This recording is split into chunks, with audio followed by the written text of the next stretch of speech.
Olá, mas, porra, que introdução ridícula foi essa? Olá! Olá, deu até uma travada, cara. Aham. Mas cara, é porque simplesmente está deveras calor aqui e isso tá me irritando um pouco. E ainda por cima eu tenho a ânsia de querer correr, correr e circular, circular, sem motivo nenhum, só para conseguir estímulos. E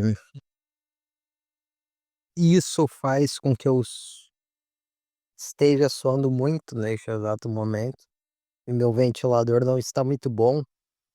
Por isso eu estou sofrendo por minha própria culpa e por meus próprios erros. E isso é foda, cara. Isso é foda. Enfim, ah, bom, mais um episódio do Máquina de Lavar. Vocês sabem, ou talvez não, mas você provavelmente sabe. É o podcast semanal desse canal. Eu nem sei porque todo dia eu sempre tenho que fazer essa introdução só para contextualizar algo que deveria ser óbvio a esse ponto, nesses quase 7 meses de programa. E, porra, eu não sei, né? Acontece, acontece. Cara, hoje eu tô com. Nos últimos dias eu tava escutando muita música, muito álbum, muita coisa.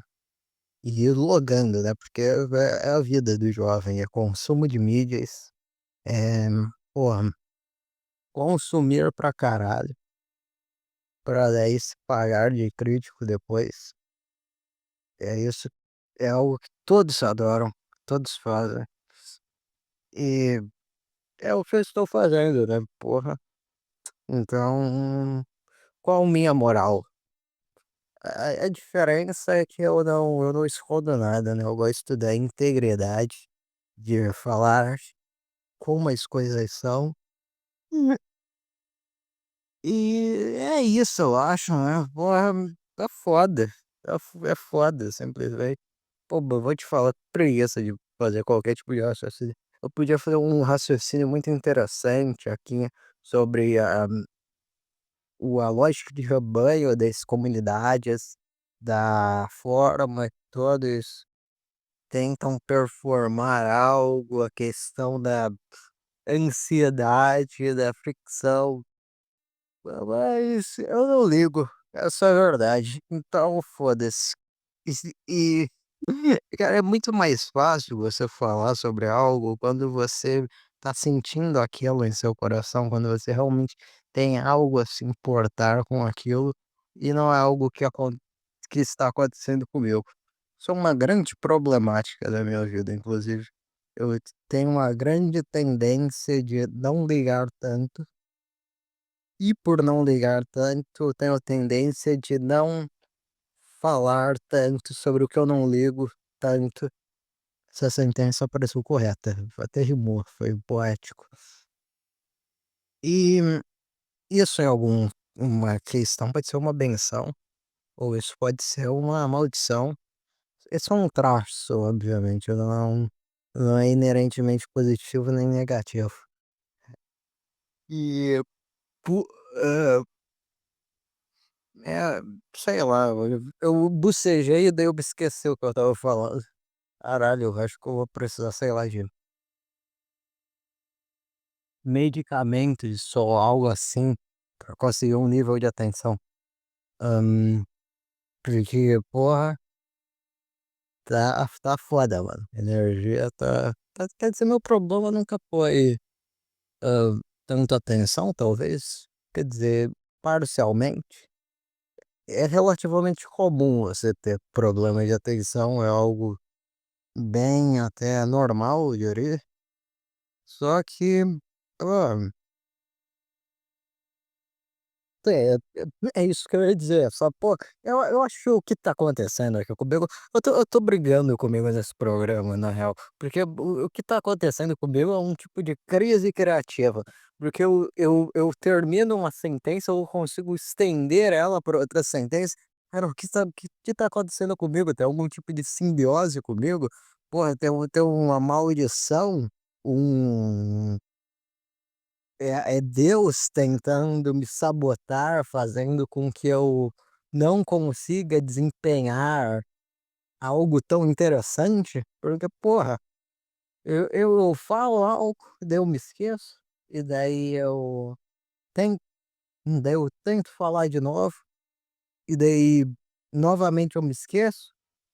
E daí fica nesse volta a volta, não tem punchline, não tem porra, não tem comédia, não tem filosofia, não tem nada, cara. É um pastiche de nada. Porra, agora tudo que esse programa se tornou uma gravação da minha batalha interna de tentar conseguir um mínimo de coerência pra alguma coisa.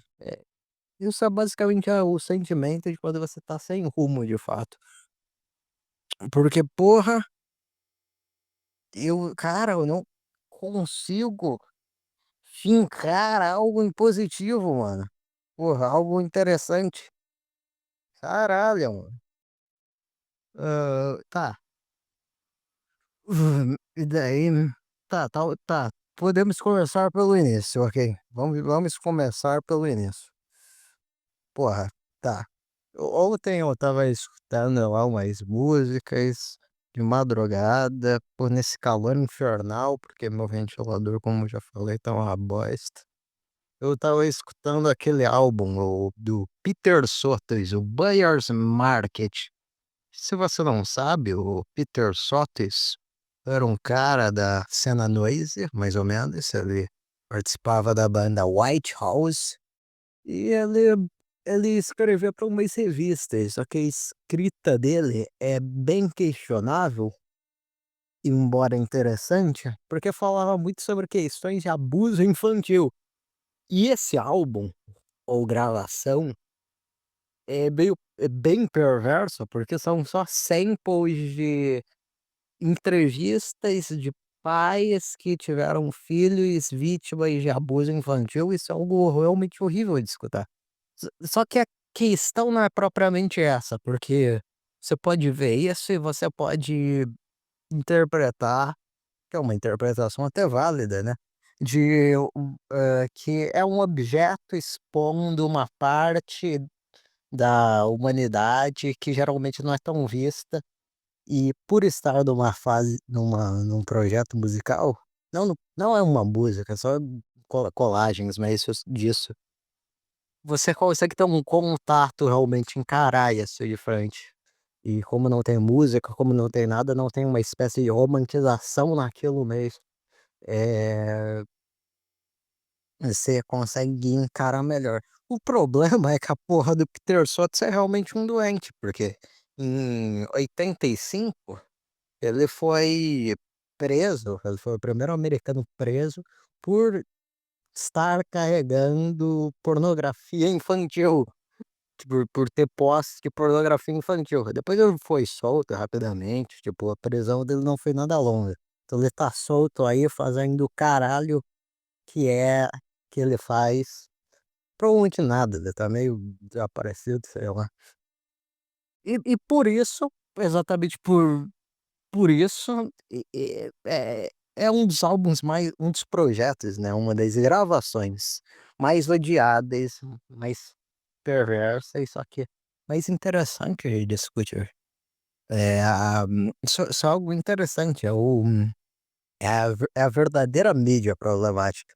E tem muito essa questão aí da mídia problemática, ah, não vou escutar essa porra porque esse cara é nazista, porque esse cara fez alguma coisa. Mas a mídia pode ter algum tipo de valor ainda assim, estético, pode ter até é meio inútil, é contraprodutivo quando você só interpreta literalmente aqueles objetos e você torna eles explicitamente só um inimigo seu, ao invés de você reinterpretar aquele objeto para seu próprio valor, e assim você conseguir entrar de fato nessa batalha com aquilo. É um uso muito mais produtivo isso, politicamente, ao meu ver. Só que, sei lá, as pessoas preferem ser moralistas e isso, por consequência, é uma autossabotagem, porque ela não leva a resultados interessantes além de uma superioridade de cavaleiro branco. Mas enfim, o e o Peter Sotes, voltando, ele ele tem aquelas entrevistas onde ele tenta defender a obra dele, falando que é pela arte, e que é um argumento burro também, porque daí coloca a arte como um tipo de objeto puro, um objeto de: "Ah, não, eu estou fazendo isso pelas artes, eu estou fazendo isso pelos deuses, por algo divino". E e e isso também é meio estúpido, é meio algo que me dá certa ânsia, me faz querer me afastar disso, porque coloca a arte como algo, impacto, uma tipo de defesa universal, é meio ridículo. E olha, eu não sou nem um pouco contra provocações, eu diria. Sou, na verdade, bem mais aberta a a todo tipo de provocação artística, mesmo que ela seja em algum grau moralmente questionável, só porque é interessante de ver isso naquele contexto social e ver aquelas reações, é tudo muito engraçado de ver, interessante de ver. E por isso eu acho esse experimentalismo, hã, algo legal até certa medida, algo crucial. Essa transgressão. Eu não falo nem como nessa questão mais científica da coisa. "Ah não, de vamos explorar esse corpo artístico imparcialmente e tentar fazer algo interessante sem ligar para as leis sociais". Não, realmente, às vezes fazer algo meio, provocativo justamente com a intenção de ver como que aquela obra em questão vai se sair nessas relações sociais, né, e como vai confundir aqueles afetos. E isso gera um tipo de potência grupal, um combustível muito forte para muitas coisas, eu acho. E, obviamente, também expõe um tipo de discussão que teria que acontecer. E daí consegue sim ter um palco, uma visibilidade, de uma maneira maior. Isso é algo interessante.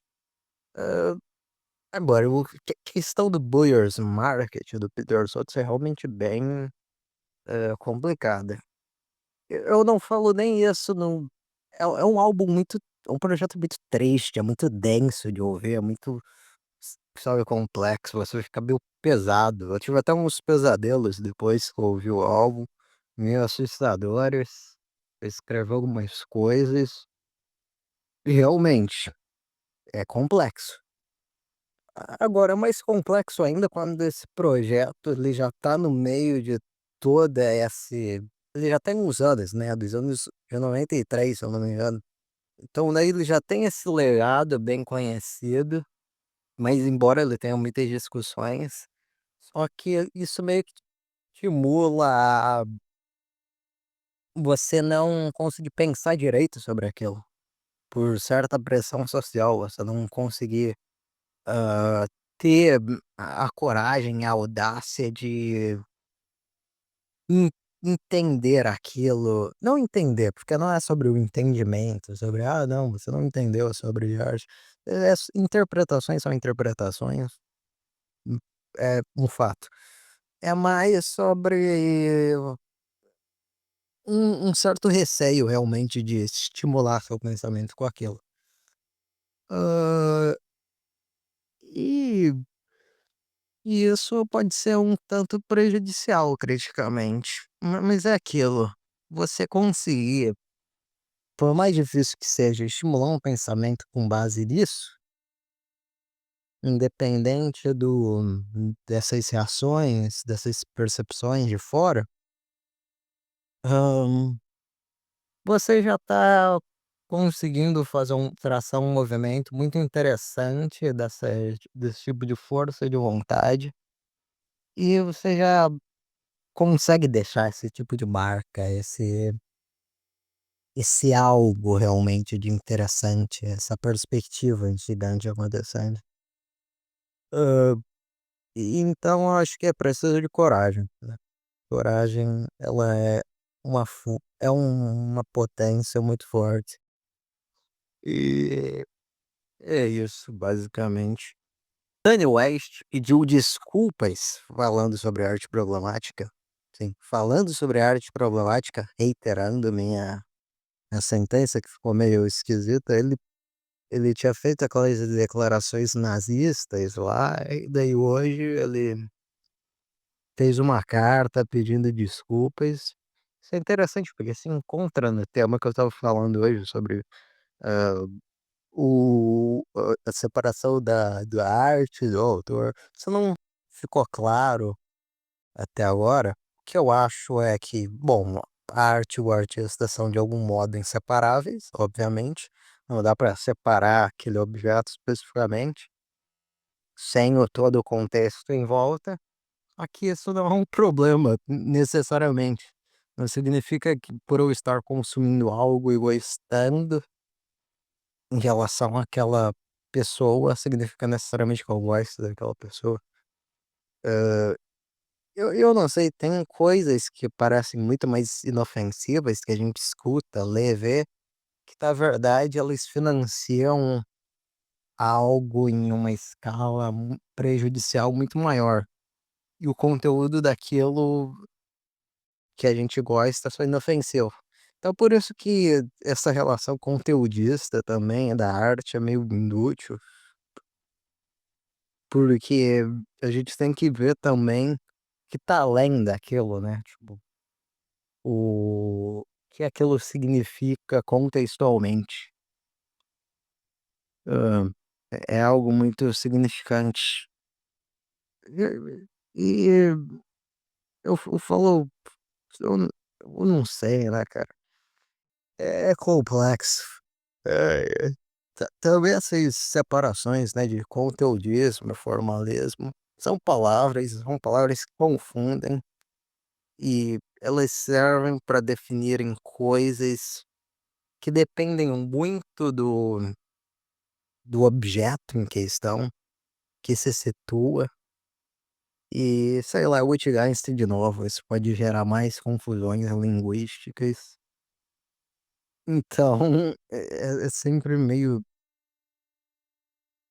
hã, o uso dessas palavras é contextual e vai depender do que você quer dizer com aquilo criticamente. É basicamente isso que eu estou tentando dizer. Hã, mas enfim, após essa longa rante, eu acho que eu consegui gravar o episódio de hoje, apesar dos apesares, das enormes dificuldades. Porque dificuldade do cacete. Meu trabalho é só falar, cara.